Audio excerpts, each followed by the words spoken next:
Olá pessoal, tudo bem? Espero que todos vocês estejam bem. Vamos hoje para a continuação aí da nossa disciplina de estudos literários 1. Antes da gente entrar no conteúdo, só quero dizer para vocês, né, que está no cronograma previsto então para hoje, a gente falar sobre literatura e história, literatura e negritude, e também estava prevista a participação da professora Leslie Chaves, da Universidade Federal de Santa Catarina. No entanto, nessa semana ela acabou não tendo nessa disponibilidade, em razão de ter outros compromissos, estava participando também de um congresso, né? Então a gente agendou de fazer no início da próxima semana, então, a gravação da participação dela, que vai ser num formato diferente, né? Ela vai, como ela tem também um projeto com um programa de rádio lá na Federal de Santa Catarina, e eu também tenho o do Café Literário aqui na Federal de Pelotas, apesar de que no meu caso está parado nesse ano, mas a gente vai gravar num formato de entrevista de rádio, né? Então a gente vai gravar sobre o tema, né, da negritude, né, do negro na literatura, e aí eu vou disponibilizar para vocês então na outra semana. Então a gente vai atrasar em uma semana, então a disponibilização desse material. Então ali, em vez de vocês terem até o dia 17 de dezembro para entregar, eu também adio em uma semana esse prazo de entrega. Vocês vão ter então a entrega dessa avaliação 2, que é o resumo dessa fala da professora Leslie. Vocês vão ter então até o dia 22 de dezembro, né? Ganham uma semana em relação a esse prazo. Então hoje eu até não vou abordar praticamente, só rapidamente, porque se mescla um pouco com o tema da literatura e história, mas eu vou deixar mais a questão da negritude, do negro na literatura, para a fala da professora Leslie. Mas eu vou trazer igual alguns pontos, porque tem alguns pontos que aparecem no que diz respeito à relação entre história e literatura. Então hoje a gente vai falar sobre isso, né? Sobre história e literatura, e é bastante coisa, né? Porque a gente vai ver aqui que, aliás, eu vou disponibilizar 2 artigos para vocês como material complementar, em que um é justamente um artigo que trata sobre essa relação, os conceitos básicos da relação entre história e literatura, e outro é um artigo que eu escrevi sobre um livro-reportagem que marca nessa questão da história da literatura, mas quando chegar no momento em que eu comentar um pouco sobre esse livro, aí eu menciono para vocês.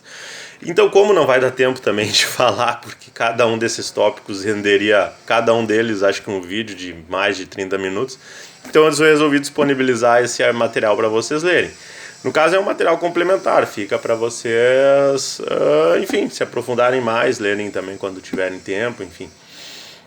Então, a questão da literatura e história, partindo do princípio desse artigo, que é de um autor, que é um professor da Federal, é o Borges, autor da Federal de Goiás, né, da área da história, né, ele vai colocar justamente isso, que a história ela se vale de documentos históricos e também de testemunhos. Claro que na questão do testemunho sempre fica aquela questão da checagem, etc., né? Então, para não ficar só na fala. Então, se vale muito a partir da consulta de documentos.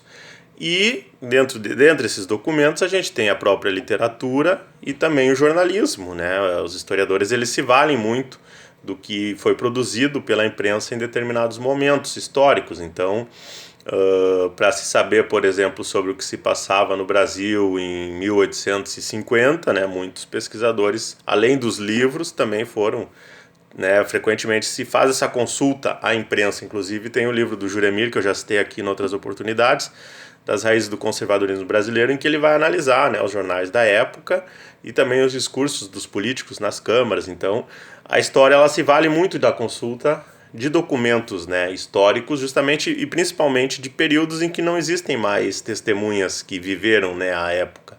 Então, alguns acontecimentos vão ficando para trás e, à medida em que vai passando o tempo, a gente não tem mais pessoas que viveram aquilo para falar.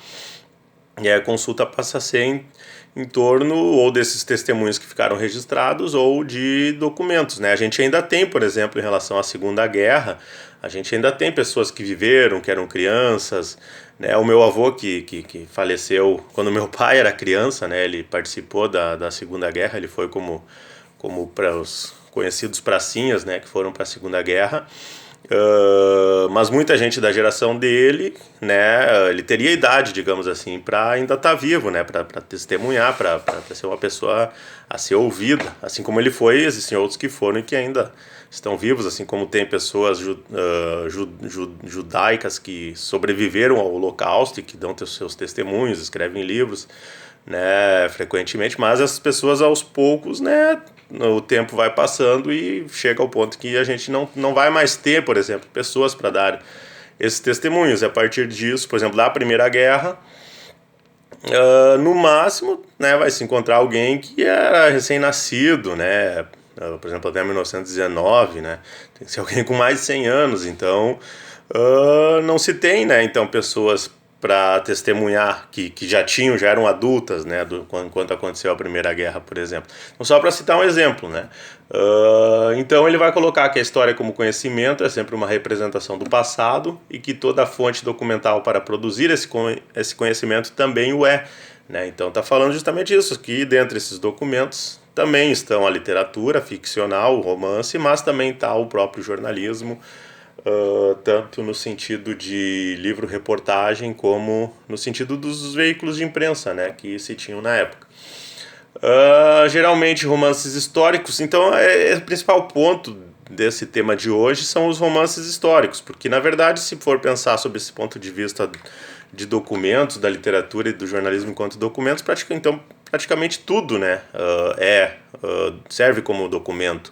Então, mesmo que seja algo banal, um livro banal que tenha sido escrito na década de 30, 40 ou hoje, né, ele vai refletir alguma coisa que se relaciona com o momento em que o autor está vivendo, né, por mais que seja uma poesia, por mais que seja um romance fantástico com alienígenas, etc., né, então toda a literatura entra nesse rol, né, de servir de documento para consulta histórica. Mas então a gente vai delimitar aqui hoje, para esse tema história e literatura, justamente os romances os romances que são conhecidos como romances históricos, né, e que geralmente eles se caracterizam dentro daqueles gêneros que a gente viu lá no início como romances híbridos, que eles mesclam realidade e ficção.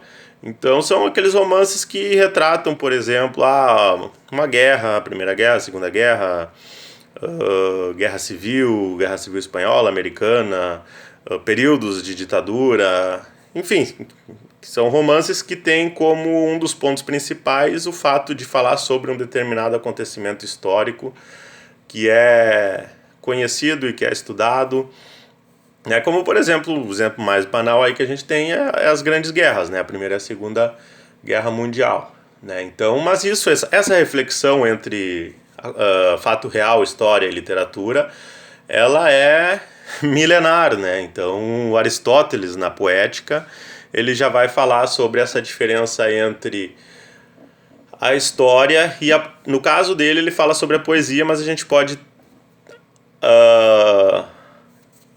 estender, né, para a ficção, em que ele coloca justamente a preocupação da história como algo que vai estar preocupado com aquilo que é real, né, enquanto que a ficção, né, ela vai se preocupar com aquilo que é verossímil, quer dizer, que não aconteceu, mas poderia ter acontecido, no caso a ficção. Então, a gente tem aí justamente, no caso dos romances históricos, a hibridez, né, desses dois tipos de texto, né, que é o texto do historiador barra, pode-se botar aí até jornalista, que está preocupado com o que de fato aconteceu, uma hibridez da história barra jornalismo com a ficção, com o verossímil, com aquilo que não aconteceu, mas que poderia ter acontecido, que é justamente aquelas situações em que eu coloquei para vocês de alguns romances, depois eu vou falar especificamente de alguns, né, de que se inclui personagens históricos, mas que estão ali participando, interagindo com personagens ficcionais,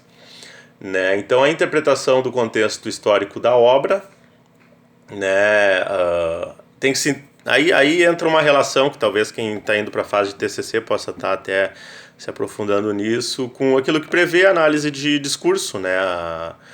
A própria Orlandi coloca, né, que é de não se analisar só o texto, mas também o contexto histórico em que aquele texto foi produzido. Então, porque alguns textos, e aí, por exemplo, se pegar no caso do Brasil, há uma enormidade de textos, por exemplo, que foram escritos no período da ditadura, né? Então, que eles não vão falar abertamente sobre aquilo, mas eles vão fazer críticas nas entrelinhas, por exemplo. Então, se tem que considerar o período histórico. O próprio Incidente Antares, do Érico Veríssimo, né? Ele faz uma crítica velada, mas faz uma crítica em relação à ditadura. Claro que daí ele está fazendo um romance fantástico ali, em que os personagens são mortos, que se levantam das tumbas, reivindicando o direito de serem enterrados, vão para a praça pública, vão lá expor os podres da sociedade. Mas aí se tem a Operação Borracha, né, quando se encerra, que é a iniciativa do prefeito de apagar e de proibir todo mundo de falar aquilo, de proibir a imprensa de falar daquilo, de proibir, daí inventa uma história mirabolante para passar para os veículos de Porto Alegre que estavam indo para Antares, né, dentro daquela ficção. E que tem toda uma analogia, né, que se pode fazer em relação ao momento que, né, ele escreveu aquele livro no final dos anos 60, início dos anos 70, o livro é de 71, então a gente estava no período, né, de ditadura aqui no Brasil, então era uma... Claro, quem lê aquilo, quem for ler hoje sem pensar nisso, pode ler e não identificar essa... Mas para a época foi uma crítica que ele fez ao sistema, né, ao que estava acontecendo no Brasil, né. Então tem que se olhar para o todo, né. Então muitas vezes tem que sair do texto e ir para o contexto, né, o contexto histórico em que o autor estava escrevendo aquela obra. Aqui outra frasezinha do Borges. Então, assim, devemos ficar atentos aos mecanismos de funcionamento da comunicação, do pensamento, das variadas práticas socioculturais, das visões de mundo e das memórias, né. Então esse é um trecho que está no artigo que vocês têm aí, que eu estou disponibilizando. Complementando, então, dessa forma, devemos centrar a atenção no funcionamento da linguagem literária. Então, não é só o contexto, tem também a questão da linguagem, na pluralidade e na instabilidade do texto, na busca de recuperar os diferentes significados e as multiplicidades de sentidos. Tem muito a ver, então, como eu comentei antes, com a ideia básica, né, com o princípio, digamos assim, da análise de discurso. E aí a gente chega em alguns exemplos, né, que eu coloquei aqui, tudo eu vou ter que resumir, né, então, para dar tempo. Então eu coloquei esses pontos básicos para ponto de partida, mas que vocês podem aprofundar nesse artigo que eu estou disponibilizando do Borges. E agora a gente vai também, tem que falar de maneira mais rápida sobre alguns exemplos, né? Cada um deles rende um artigo, rende um TCC, rende uma dissertação, rende uma palestra, né? Então eu vou ter que falar de maneira mais rápida alguns exemplos, né? Alguns eu tenho aqui, outros eu não tenho aqui em material físico, ou estão ali na minha bagunça que eu ainda não terminei de organizar. Então, o primeiro é O Tempo e o Vento, que eu já citei, do Érico Veríssimo, né? Porque ele pega justamente... E aí ele vai falar que a ideia surgiu lá nos anos 30, quando ele estava começando a ser escritor, daí ele vai amadurecer para começar nos anos 40, e a partir do Tempo e o Vento, o Érico Veríssimo consegue largar o jornalismo para viver exclusivamente de literatura.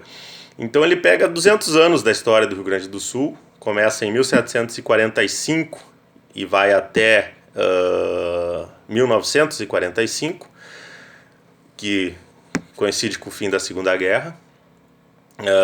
Então ele começa lá com a Ana Terra, né, com a questão dos jesuítas, esse contato dos europeus com os indígenas. Então começa bem, né, nos primórdios, digamos assim, do surgimento do que a gente entende hoje por Rio Grande do Sul. Então ele vai contar esse surgimento e vai passar 200 anos, são 2.200 páginas. É curioso porque a gente fala muito de Guerra e Paz como grande livro, claro, mas grande livro no sentido físico mesmo, né? E outros livros que são um calhamaço de páginas, né? O próprio Don Quixote, o David Copperfield, que eu já citei aqui, mas o do Érico é o maior desses aí, né? 2.200 páginas, claro que é dividido em 7 volumes, que são, na verdade, dividido em 3 partes. O retrato é o continente primeiro, o retrato e o arquipélago, e essas três partes são subdivididas em 7 livros, né? Então, todo o Tempo e o Vento são 7 livros. Então, ele coloca muito a interação, né? Ele coloca quando aparece o Getúlio, então ele vai colocar o Getúlio interagindo lá com os personagens. No início ele põe o Índio Cepé, por exemplo, como personagem, né, da ficção, então vai interagir ali com os personagens que estão vivendo aquele momento. Então ele faz muito essa mescla, né? Ele usa dados e fatos históricos, personagens históricos e que vão interagir com os personagens ficcionais. Só que é muito interessante porque dificilmente vocês vão ler um livro sobre a história do Rio Grande do Sul tão completo, que dê tanta conta do que aconteceu e tão interessante, né? Então não é um livro de 500 páginas que vai estar ali naquele formato mais quadradinho, no ano tal aconteceu tal coisa, no ano tal aconteceu tal coisa, barará. Vão ser personagens que vão estar vivendo dramas, né? Dramas familiares, dramas de perder gente, de guerra principalmente, né? Então pega ali, enfim, vai pegando momentos históricos, né? Guerras históricas também que aconteceram. Então a Guerra Farroupilha, por exemplo, né? Então é um momento que quem quer entender esse momento histórico, né, às vezes vai entender muito melhor lendo o trecho do Tempo e o Vento que aborda isso do que consultando aquele material mais focado, mais voltado bem mais para a história. Só que, claro, o Érico tem a liberdade de, não, isso aqui é literatura, se tiver alguma coisa imprecisa ou que não aconteceu é ficção, né? Mas de maneira geral ele dá conta sim da história, mas tendo esse atrativo, né? Mais ou menos se for pensar no como que é feito no cinema, né? Nas séries, né? Umas séries históricas, né? Tanto é que o Tempo e o Vento tem adaptações. Mas vamos seguir adiante, senão vou gastar todo o tempo só falando Tempo e o Vento. Aí tem a saga também do Érico Veríssimo, que ele dá conta do Vasco, que é o personagem que vai para a Guerra Civil Espanhola e volta para o Brasil. Então é uma reflexão sobre o pessoal que foi para a Guerra Civil Espanhola e retornou para o Brasil. Aí tem outros que eu já citei aqui, né? O Guerra e Paz é talvez o principal, porque ele pega ali as guerras napoleônicas, começa em 1805, né, a narrativa, e tem uma gama de personagens e vai até 1819, né, 7 anos após a invasão frustrada da Rússia por parte dos franceses. Mas ele coloca muitos contrapontos, assim. Ele tem a parte da narrativa, mas tem momentos em que são quase que alguns ensaios que ele coloca sobre o que aconteceu. Então ele toma partido, ele vai lá e defende, por exemplo, o Kutuzov, que era um marechal que foi uma figura histórica importante, que tem estátua na Rússia, mas que o Tolstói ele escreveu 50 anos depois, né, o livro dos acontecimentos. Então ele coloca que era um personagem injustiçado pelos historiadores, que era tido como um cara que amarelou, digamos assim, para aniquilar com o exército francês quando o exército francês estava fugindo da Rússia, né? E ele colocou que não, que na verdade o que o Kutuzov fez foi os franceses, eles marcham em direção a Moscou, a batalhas, enfim, aí os personagens todos tomam partido. Então ele coloca assim, por exemplo, a sociedade lá em Petersburg estava tipo à parte, assim, tava caindo o mundo, mas eles estavam fazendo jantares sociais, aquela coisa toda da alta sociedade, enfim. Então ele coloca algo do mundo real ali numa situação que geralmente nos livros de história vai estar ali como datas e tudo mais. Então ele descreve essa chegada dos franceses com um exército poderoso, que foram quase 700 mil homens saíram da França. A França tinha 44 milhões de habitantes em 1812. De 44 milhões foram quase 700 mil soldados, né, franceses, que foram, claro, em direção à Rússia, foram indo, né, fazendo uma rota que dá para se comparar, como eu falei, com aquela perspectiva megalomaníaca do Hitler de querer dominar a Europa e transformar tudo no império dele. E aí eles foram marchando Rússia dentro, com um exército muito mais poderoso que o exército russo, tomam Moscou, tem uma batalha gigante perto de Moscou que, né, judia bastante do exército francês e praticamente aniquila o russo. Então, mas aí abre caminho para eles chegarem em Moscou, que era o sonho do Napoleão. Aí ele chega em Moscou, fica um tempo lá, mas os moradores de Moscou fogem, né? Fica alguns poucos, e aí os franceses se deparam, né, com uma situação em que eles têm que eles mesmos produzir os próprios mantimentos, etc. Mas eles ficam ali mosqueando, né? Ficam um mês ali, e aí aos poucos os russos começam a se organizar, e aí vem o inverno, e aí eles começam a andar pela Rússia e começam a andar feito barata tonta e sem mantimentos começam a morrer de frio mesmo, e aí começam os russos a se organizar em milícias, que a gente chamaria, guerrilhas, né? Grupos de russos, os sardos, que eles chamam os cossacos, que são russos de determinadas regiões, né, ali do leste europeu. Eles se organizam e começam a atacar esses exércitos franceses, e eles começam a fugir, né? E aí nessa fuga, o exército russo vai seguindo no encalço dos franceses, e os franceses vão morrendo, e muita gente criticou, então, né, tô falando isso, que o Tolstói vai tomar o partido, que ele vai defender o Kutuzov, que foi muito massacrado, né, pelos historiadores do logo após, né, e de que ele não usou o exército para aniquilar, aproveitar que eles estavam fracos, morrendo de frio, né. Tem um incêndio de Moscou também, né, começa a haver vários focos de incêndio, aí os franceses também meio que se obrigam a sair de Moscou.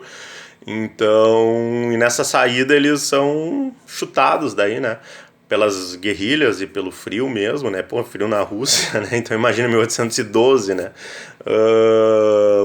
morrendo literalmente de fome e de frio, né, os franceses. Tanto é que ele fala assim, de pelotões que tinham 50 mil homens estavam reduzidos a 1.000, a 900, por exemplo, né? Situações dessa magnitude. Então, só que aí o Tolstói ele toma a partida, ele diz, não, os russos também estavam em frangalhos, eles não tinham um exército para fazer isso, então os franceses mesmo estavam morrendo, então deixa que eles vão indo embora, que eles mesmos vão fazer o serviço. E aí ele faz essa correção histórica, né, e critica veementemente os historiadores, principalmente os que enaltecem Napoleão. Ele aponta 1000 erros do Napoleão, né, de não ter se programado com mantimentos, com questão do frio, para ficar em Moscou por mais tempo. Então eles tiveram que fugir porque não tinha mais, não tinham o que comer mesmo, estavam morrendo de fome e de frio. Então ele coloca assim, erro básico, ele chuta o balde, né, com Napoleão. E critica os historiadores que majoritariamente apontavam até então Napoleão como um gênio da estratégia militar, enfim. Então, em resumo, é isso, mas só para mostrar como a literatura serve.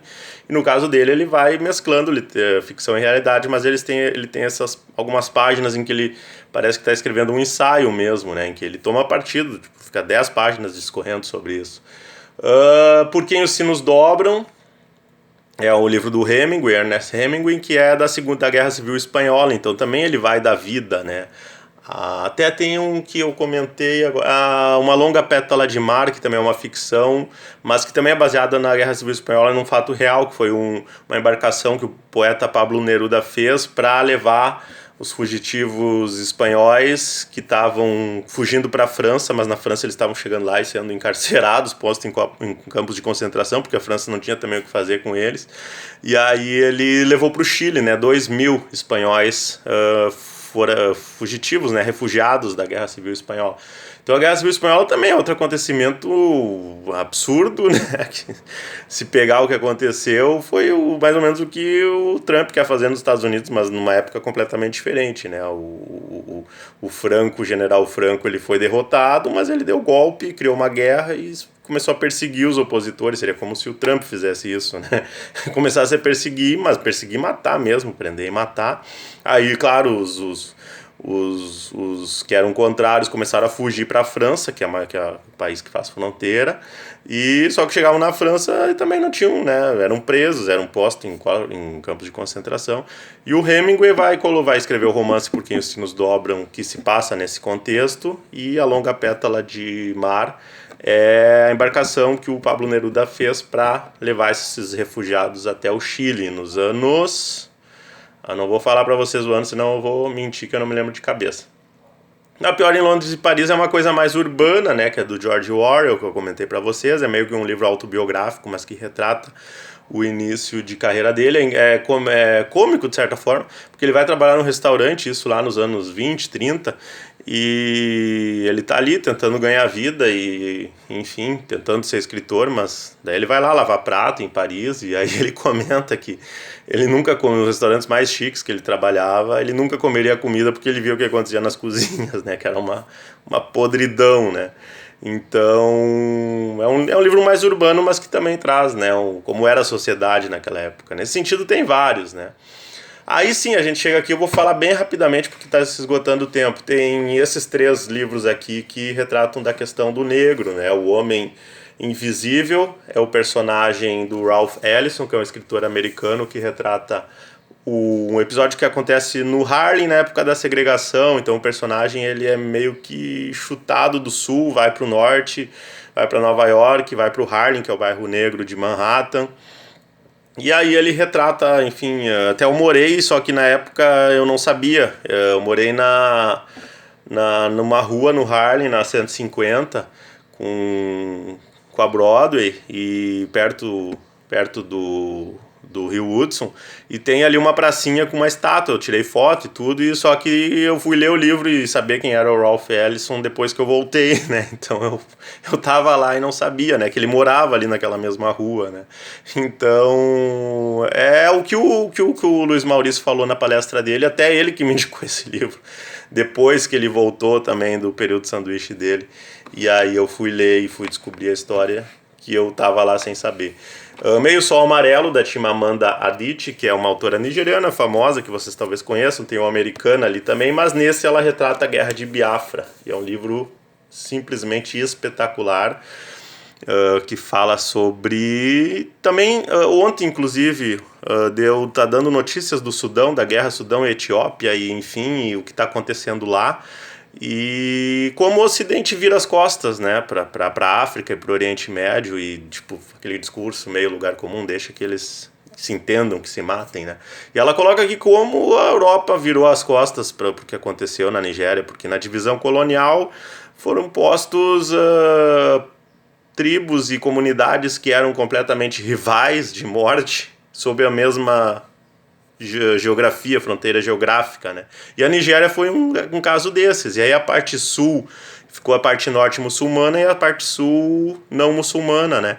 E aí a parte norte começou a massacrar, né? A parte sul a perseguir, a matar, tipo chegar no aeroporto e pedir para a pessoa pronunciar uma palavra que o pessoal do sul não sabia pronunciar, a pessoa falava errado, era executado na hora. Coisas nesse sentido. E ela também vai contar com romance, com personagens, como que se deu toda a guerra. Ela falou que ela pegou muitas das histórias dos avós dela, enfim, é um baita livro, vale muito a pena ler. E como que, assim, a Inglaterra, por exemplo, que foi o país que colonizou a Nigéria, como que apoiou, inclusive, os que estavam fazendo esse massacre, promovendo esse massacre, né? Então, e Biafra queria independência, né, e acabou sendo massacrado, mas até hoje, se vocês botarem Biafra aí no Facebook, vocês vão ter lá Rádio Biafra, vão ter grupos, né, que é uma história não finalizada, né, teve a guerra, teve o massacre, continuou a Nigéria, Biafra não ganhou a independência, mas a divisão lá dentro continua, né, e o Ocidente simplesmente vira as costas. Meio Sol Amarelo, aí tem o Defeito de Cor, que é da Ana Maria Gonçalves. Eu vou falar um pouco mais na entrevista com a Leslie sobre esse livro, porque não vai dar tempo, mas é um livro também que pega a história da mãe do Luiz Gama, né, que foi um jornalista negro atuante e que ela teve o Luiz Gama com um português, e esse português lá por 1800 e pico, 1820 por aí, e esse português ele vende o filho dele com 10 anos mesmo, ele sendo livre, para ser escravo no Rio de Janeiro para pagar contas de jogo, né. E aí ela sai atrás, mas ela conta desde a vinda, né, da África, do sequestro, né, que ela tinha 7 anos, a personagem, ela e a avó dela e uma irmã ou amiga, agora não me recordo qual era o laço das duas, contra desde a travessia, os doentes jogando no mar, antes de morrer mesmo, já jogavam no mar para não correr risco de contaminar os outros, porque era visto como lote, como carga, né, como produto.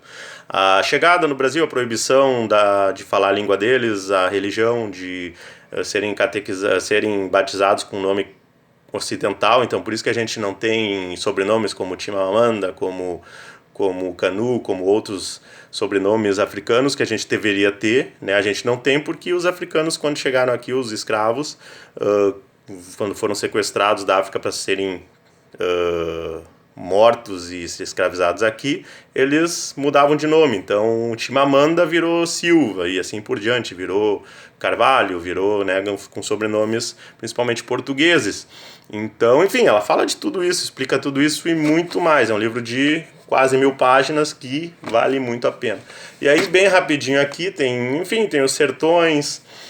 Tem esse aqui do artigo, então, que é do Pampliega, um autor espanhol. Aqui eu tenho a versão em espanhol. E aí eu vou deixar para vocês lerem o artigo, porque realmente estourou o tempo e vai cortar aqui, porque acabou a memória do meu celular. Então, para não ficar muito extenso, e como vocês vão ter outros materiais e vai ter mais a entrevista da Leslie, eu vou encerrando por aqui, né? E a gente volta na semana que vem. Um abraço, fiquem bem.